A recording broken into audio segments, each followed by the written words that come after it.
मैया चश्मा वाली और ऊंचे उठाओ। हाँ क्या बात है, इतना ही ऊपर हाथ करे रहेंगे, ठीक है। हमारे हमारे हमारे दो ही रिश्ते, अरे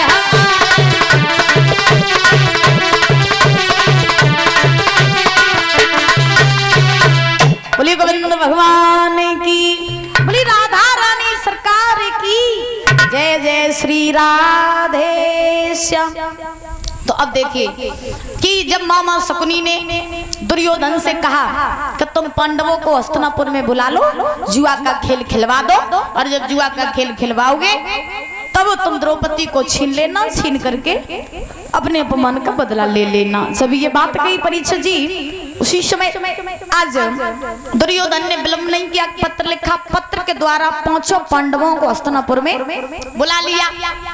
बुलाने के बाद में जब 5 पांडव हस्तिनापुर में आए तो आने के बाद में महाराज द्रौपदी से, अब द्रौपदी को छोड़ दिया, दुर्योधन की पत्नी थी जिनका नाम था भानुमति, भानुमति के पास में छोड़ दिया द्रौपदी को। छोड़ने के बाद में अब महाराज हुआ ऐसा कि 5 पांडव जो थे वो चले और चल करके पितामह भीष्म के पास में पहुंचे। भीष्म के पास में पहुंचे तो पितामह भीष्म जानते थे कि पांडव जो यहाँ तक आए हैं वो दुर्योधन ने कपट का जाल बिछा करके पांडवों को बुलाया है।